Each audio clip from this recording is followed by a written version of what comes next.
All right. If I told you it was all in the hands, what would that mean? Your hands. So, I've kind of gone through this open door, shut door to make golf easy. I've also said turn everything to make golf easy. But we have some habits that we have to be careful of. And one of the worst habits we could probably have is when we come up, we pin our left arm over our chest. Or for sure, instead of our hands staying in front of our sternum, where they kind of start, we make a turn and then we either lift or we do something where we haven't really turned this, which was my last video. We kind of get to a point where we just try to turn our shoulders to the best of our ability. So then when we turn everything, instead of coming down and having this as a nice straight line like you're pressed against a wall, instead you're going to be lagging a little bit. So then you're either still flipping the club a little bit, and that's causing those right to left. They don't quite start on line and they just keep furthering away from the line. Or we realize it and we stand up still and we get the high cuts and slices. And a slice, for most people, means they're coming over their top, and as they're coming through, they're causing a slice because their club face is still behind them and open. So it's like they're coming through here, but they're coming through and they're spinning the ball into a slice.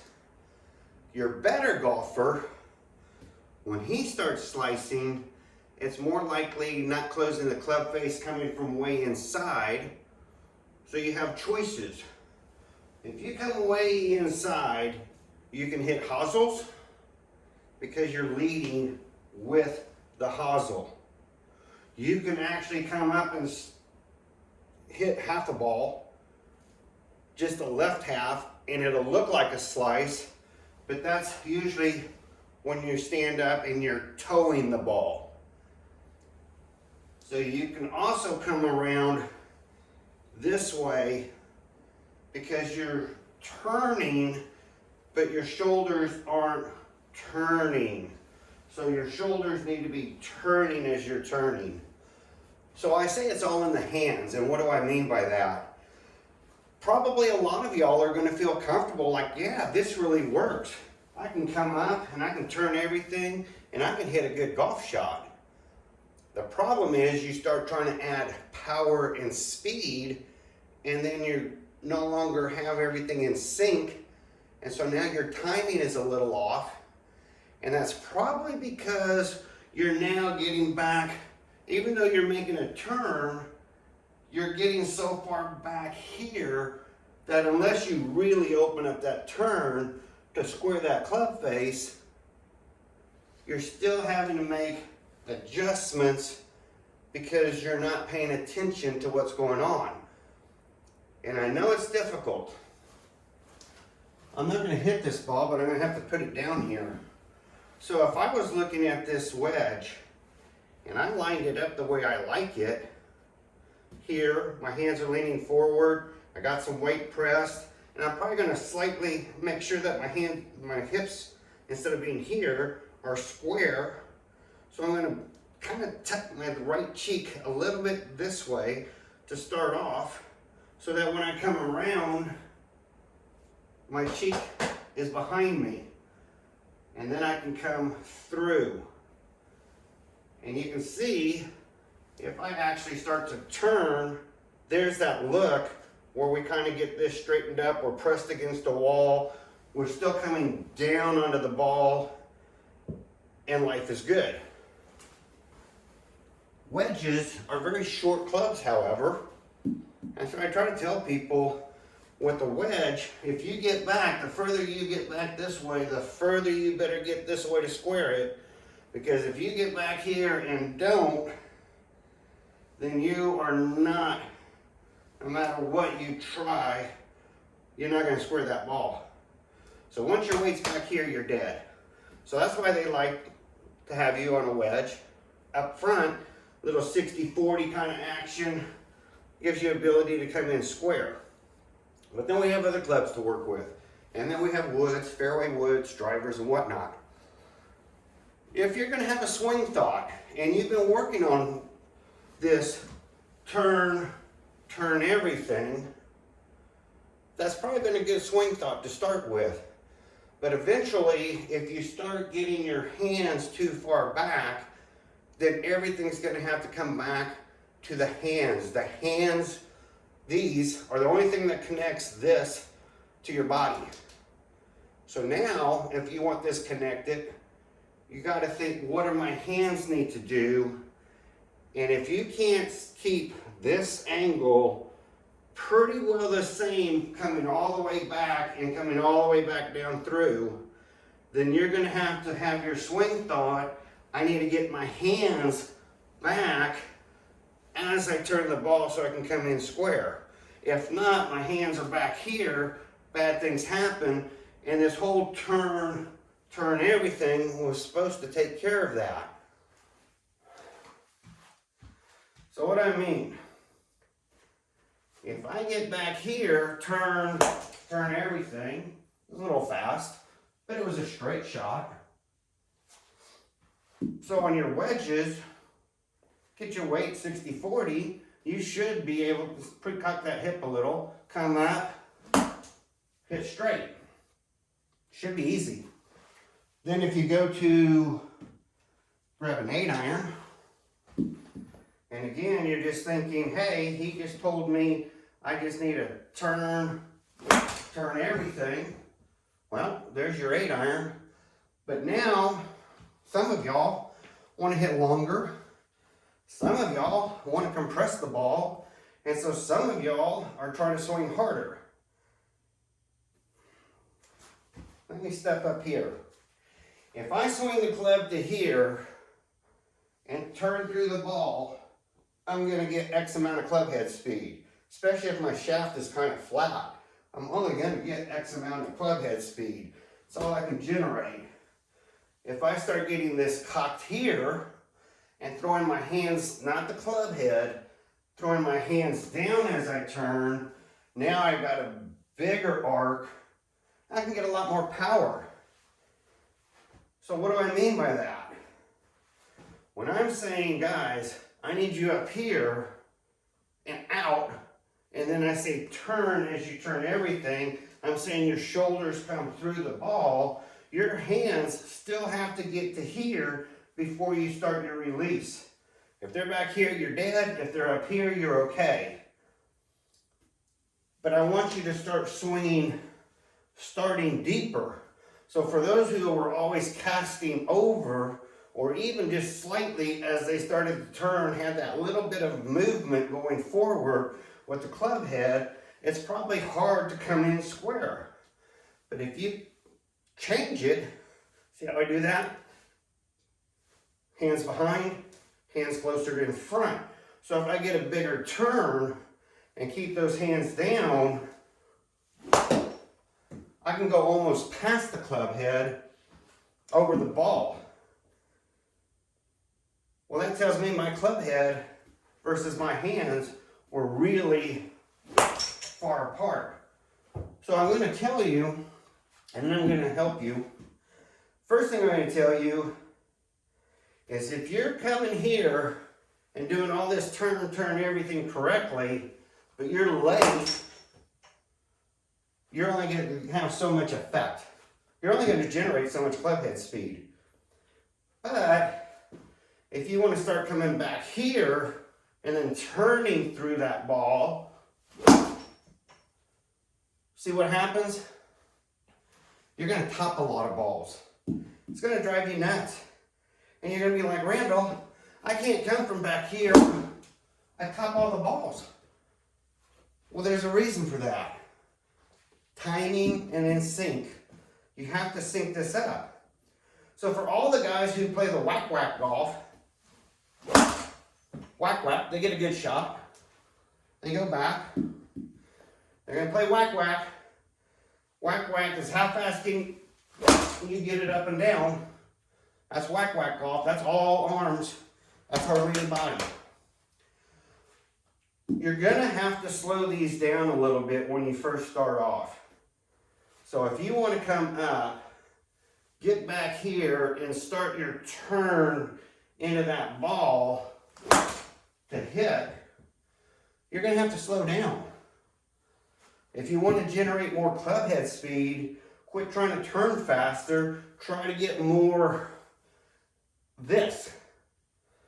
So instead of coming in flat and trying to get speed, I need you to hold your lag as your hands pass your ball. And you can see from on the video, just watch how much the net moves. So if I'm out here and I take a good swing, I can shake that net. I didn't come back very far. If, on the other hand, I want this huge swing that everybody seems to all of a sudden be after, I topped the ball. I'm swinging too fast. My club can't come down. It's going to swing over the ball. How do you prevent that? You want to take the big turns. Okay. You better get this shoulder down. And then as you're coming through, you got to feel like this shoulder, even though it's starting to rotate, is staying down. You're over that ball. Your chest is what they call covering that ball. Then, let's give it a shot. Nope, still too fast. For you to try to stop your club from releasing is like saying you're going to stop a car with your foot coming at you at, 80 miles an hour? There we go. So I can swing hard. I can swing through the ball. But if I want to give myself a chance to really enjoy the swing and hit hard and shake that net, I got to be in control. And what gives me the control is knowing where my hands are. Now, I don't know if you saw that in my backswing, but instead of getting all the way back here, I was trying to keep on the left side of my body. You're supposed to play the center of your body. You get caught back here, what I call overrun. You've made your turn and your arms are overrunning your sternum. That's getting to the right side of your body. You try to stay too far out here, that's the left side of your body. I had quite a fight with one of the YouTubers out there, a tandem team, about playing the left, the right, or the center part of your body. Oh no, you never play different positions on your body. And I'm thinking, well, if you play a wedge, you're 60% up here. And if you're 60% up there, your arms are probably going to stay closer to being on the left side. That's playing the left side of your body. If you're center, and all of a sudden you get back here, your ball's going to go high, you're playing the right side of your body. So when it comes to playing where you're trying to compress the ball, the more you get those hands down, and you'll see golfers, they do this all the time. They're trying to find out if they're getting their hands down. And then they can make a good compressed shot. But the only way they can make a good compressed shot is if they know they're getting their hands over that lead leg so they can finish that turn and make a good shot. That's what they're after.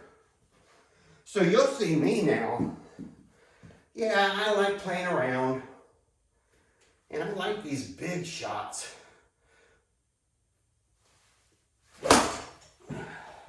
Swing away. Hit straight. Smooth off the carpet. Man, those are fun. But I wouldn't be out there playing golf hitting balls like that. Now, what gives you that ability? For all you people who are topping the ball, you got to throw those hands into the ground, people. I'm coming here and throwing these hands into the ground as I'm swinging. This ain't no, I'm just going to turn my shoulders a little bit and I'm going to get, you got some weight here. You want to do this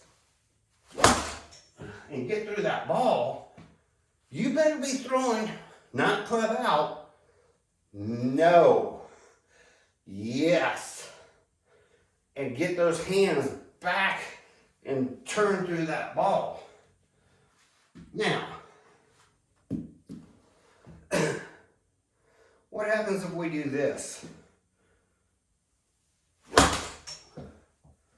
Shit, that seemed pretty hard. I mean, hit the net hard. That's an easy shot. What am I doing here?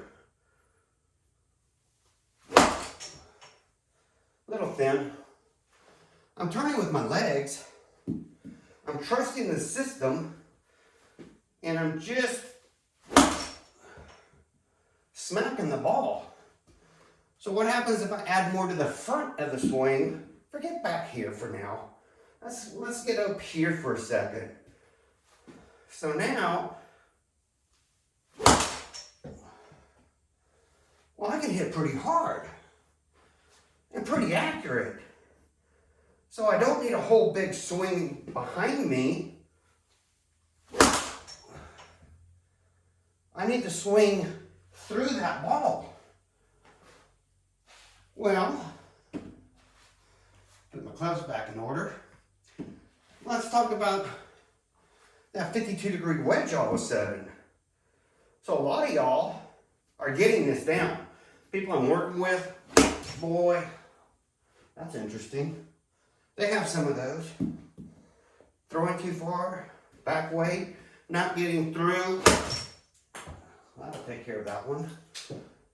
Now, let's get back to business. So now you want to hit low, but you want to be here, and you want to flight that wedge. In fact, I like flighting them as much as possible. On some shots, I want range, I want distance. So remember, you better get through that ball. And to do that, get those hands through that ball. You can still be turning. I want you to simply open door, shut door. I was like, just open door, shut door. That was simple. Man, Randall put me on a mission. Randall said all I have to do is open door, shut door. I could do that all day long. Then I said, stay a little bit more toward the back foot. They go higher. Now, a lot of y'all are trying to get this kind of, you're trying to see how you can do that. That's not how you do it. The only way you're going to start compressing balls is to get this shoulder further forward as this comes down, and then your hands get back over this part of the body, and you've gotten that shoulder so far forward that the club is still coming down. And that's moving your low point. So if I want to do that, I can start flighting balls. That was what? This is a 9-iron, 8-iron, 7-iron, 6-iron, 5-iron. So I got to turn and move forward. But I don't want to think about all that. What I want to think about is getting those hands through. So what I'm saying is, and I'm still straight, I still got a lot of spin on them. I'm hitting through that ball. But if you want to do that, you almost got to feel like you're coming from back here and getting through. Huh. Something came off the net and it's black and it's plastic. But if you want to do that shot and not hit way up on your net, you have got to learn how to hit through that ball and get them down. So I hope this helps. Once you know you're comfortable with this turn everything, and see how you're going to have some great results. That's a flighted ball. You have time. You're turning and then turning everything. And you're throwing your hands toward the target, like I told you, which is in secret. This is your hands, and that's toward the target. So what happens if you start doing a lot of shoulder rotation? We're not going to change anything. Let's just do shoulder rotation. If I start timing it so that my shoulder is coming down later toward that ball, you can see I haven't swung any harder.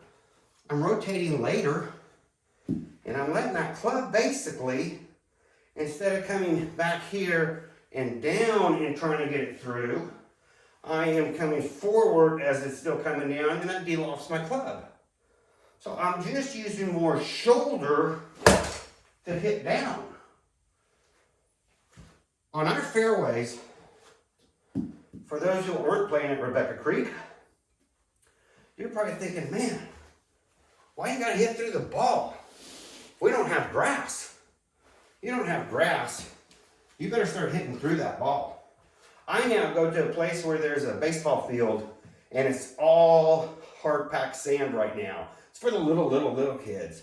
I'm assuming they'll fluff it up when the kids really play, so when they fall down, they don't hurt themselves.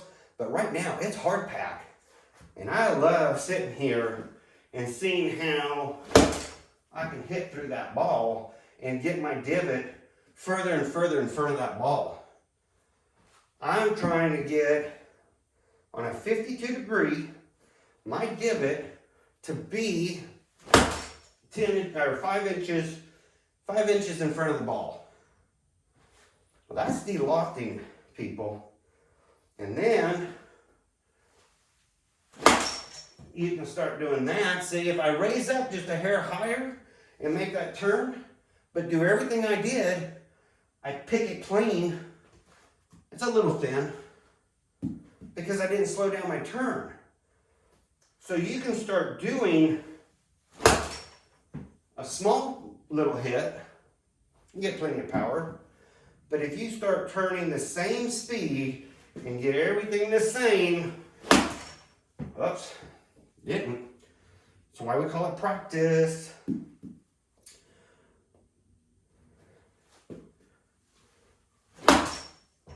You'll start getting to expand this back here. This is going to go on for a second.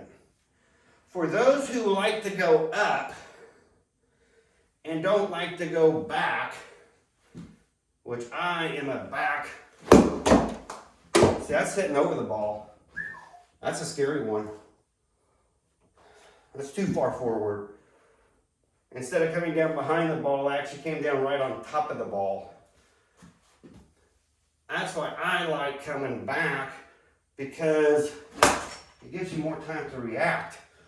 Now, I have some friends, they kind of go this way and up, and that's what they hit like. They were starting to hit high. So for you guys, and even Scotty Scheffler, boy, he can turn, but he gets those hands up and still manages to come down and get through that ball. But if you've watched him in slow motion, the reason he does that is because by the time he's coming down, he's already over his ankle, and by the time he's turning, this foot has to slide over to balance him and he's way out here. Y'all aren't doing that. So for you guys who like to stay up and try to get down, I'm probably not going to be the best help for you because that's not my shot. For those guys who want to turn and get through, you can start getting that ball so low just by how much you're turning your shoulders versus turning your hips. So you got to kind of go back to where I said, turn, let this develop, and turn through. But you got to let that develop and push those hands down as you turn. And the more you can get that, the more de-lofted you'll hit. You can hit from anywhere. You can do anything back here. You can get Jim Furyk to do, which way does he go? He goes crazy. I think he goes this way and up and over. You can do any of that. But you can't do any of it. I mean, none of it, if you're not getting these hands through that ball. And that means you're driving down, turning, and getting through that ball. So hopefully that will help. I'll try to get a second video out today, but let me stop at that one.